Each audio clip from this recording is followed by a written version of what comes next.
Okay, so there's a few things that have happened since the since the last video.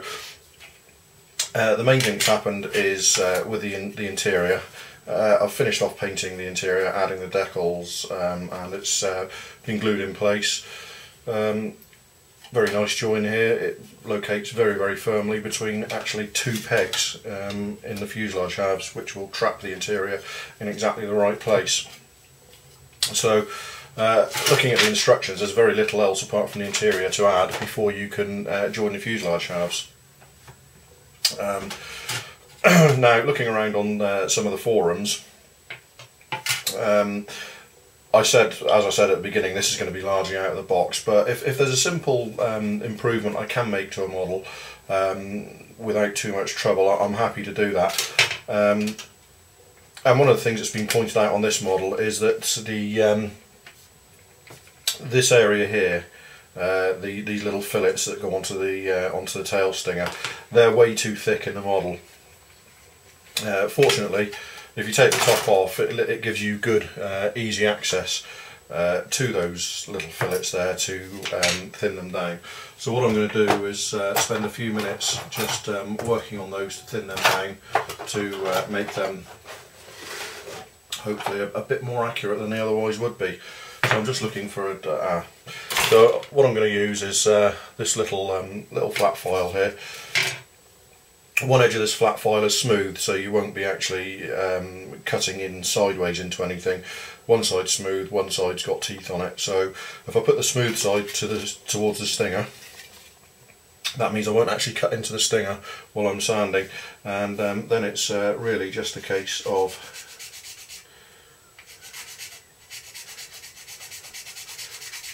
thinning this area down.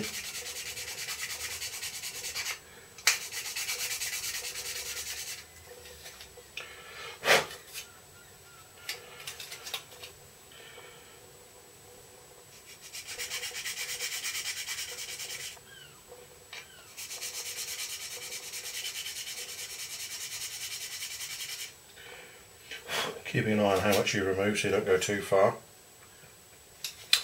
And I've already thinned that down, as you can see, in a very few seconds there. That's been thinned down to about half or even a quarter of its original thickness. So I'm going to use a reasonably fine grade of sanding stick here just to polish that piece up.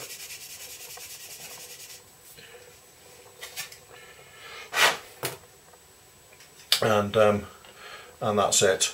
I don't know if you can see the difference between the two rear parts there. The one on the left in the camera the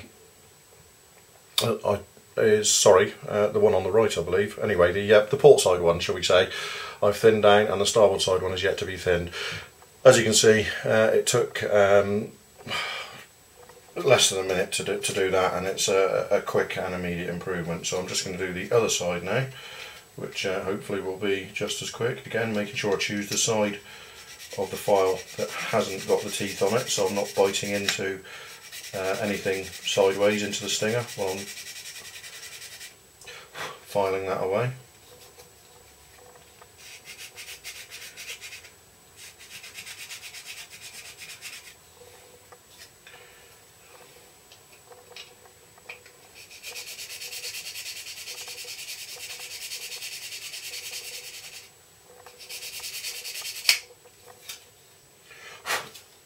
So it's just keeping a check on each side to make sure if nothing else, I get them sort of a more or less even thickness.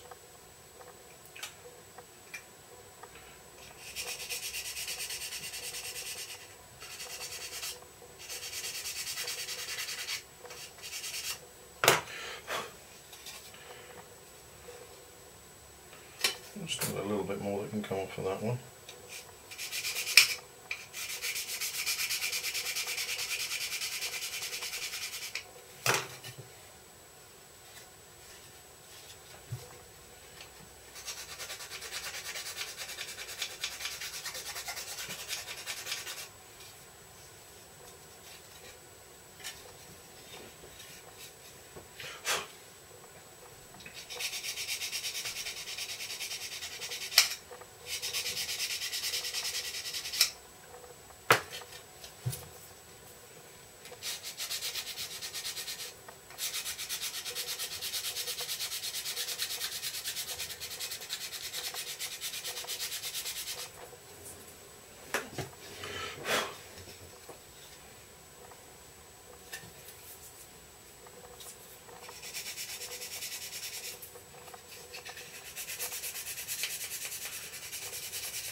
Okay.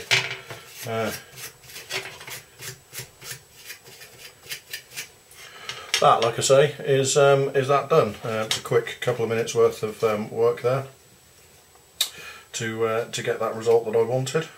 So now I can move on. Now the next stage, as I say, there's very little else to add. There's nothing else to add. In fact, the interior's in. So now we're ready to bring the fuselage halves together. Now, one thing I want to be certain of while I'm doing this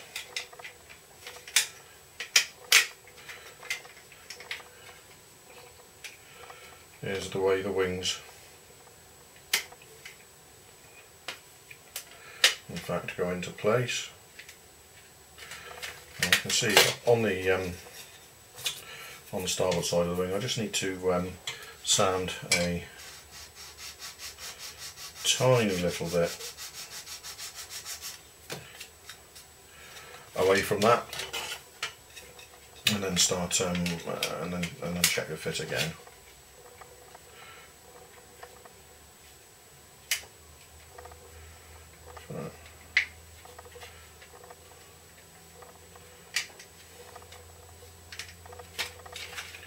In fact, both of these need a little bit of a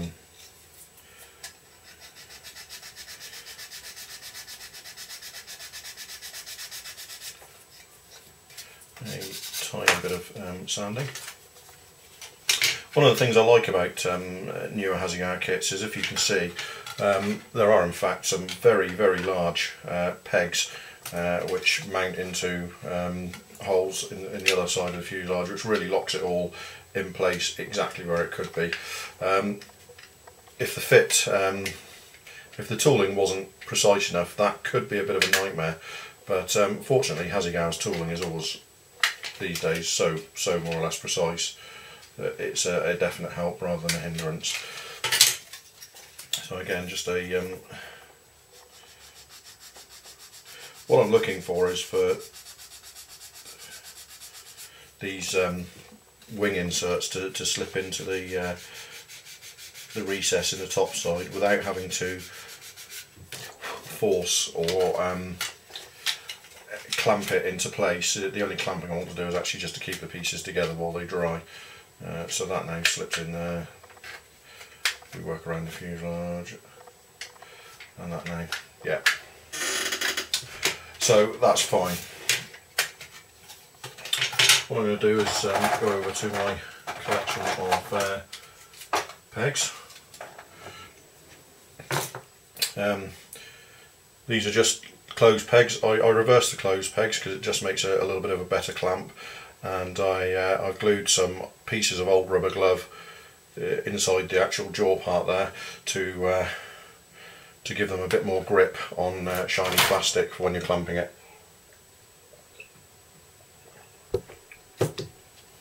So with that done, now I'm going to use standard liquid poly for this, and in the same way that I showed you with the nose joint, I'm going to go around the entire two join lines and give an initial coat, which I'm going to let evaporate for the most part before joining the fuselage, so that really I'm just joining softened plastic rather than flooding glue into a seam. I'd find if you clamp this together and then used capillary action to flood glue into the seam, you might end up with far more glue than you need. And as it starts to go off, what you'll find is you'll find distortion in the surface of the plastic and possibly sink marks forming in the top of the wings, which will take forever to dry out, and will just be a real problem to deal with and can potentially ruin a model. I've ruined models like it before, so you know, I do talk from experience. So like I say, having checked the fit, I know it's a pretty good fit, so I'm just going to give it a fairly liberal coating around all the mating surfaces.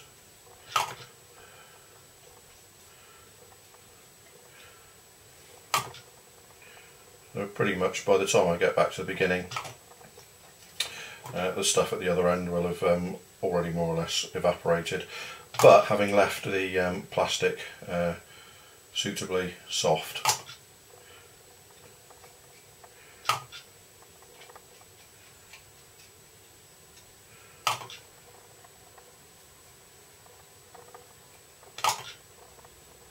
if your preference is for one of the faster acting glues. Obviously you'll be wanting to hold the parts together and run the glue in by capillary action in a more normal method, shall we say. So that's the underside done. So I'm just going to do the same thing with the top side, particularly where the wing inserts slip into the top side.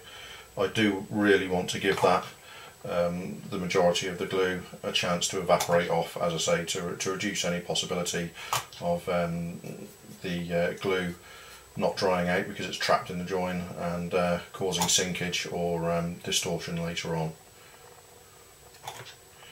So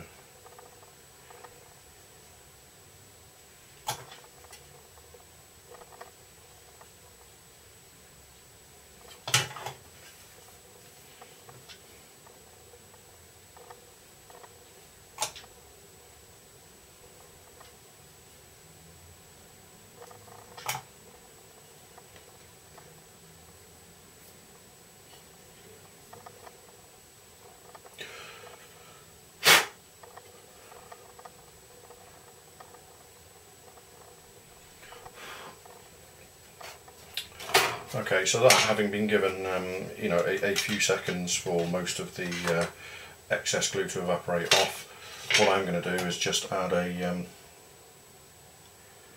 dab to each of these pegs here,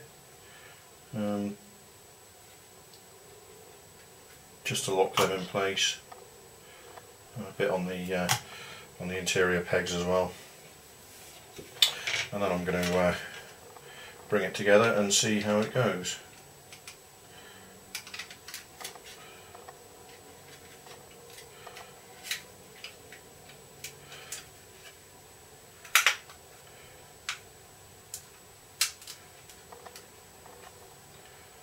I have to say, how it goes is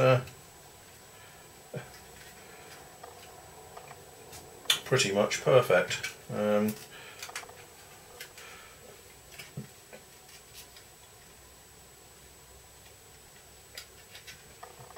just adding some clamps to the outboard of the wings there.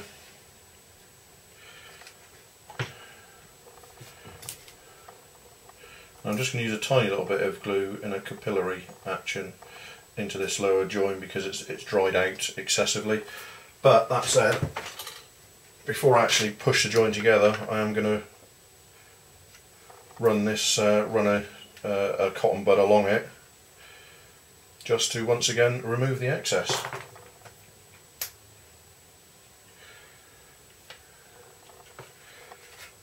Again, clamping it as I go.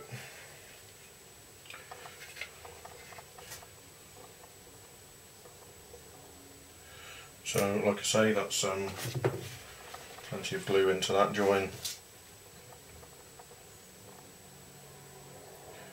Plenty of glue into that join, and then after a few seconds I'm just going to wick away all the excess from the join itself.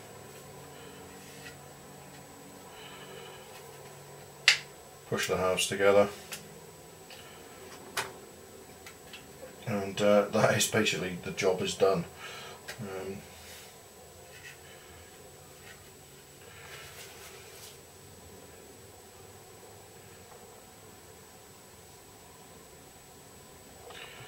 The trick with something like this is definitely towards using less rather than more glue, I find.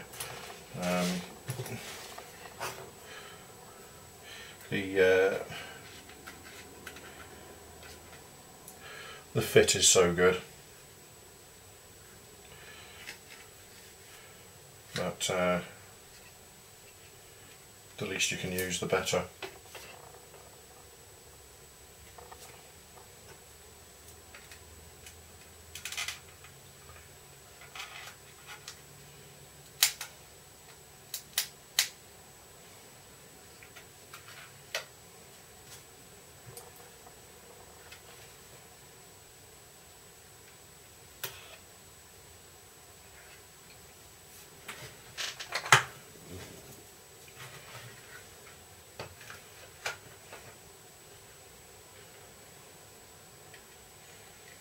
Yeah.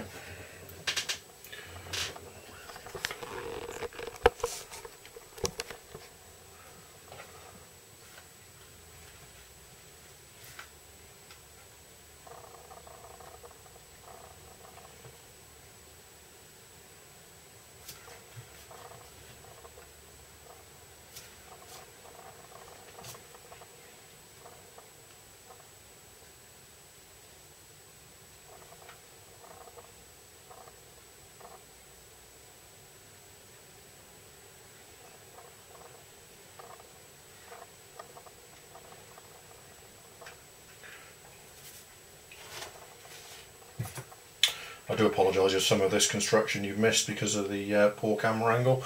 I'm constantly trying to adjust it at the moment. I thought the camera would zoom out more than it actually has. But there we go. Anyway,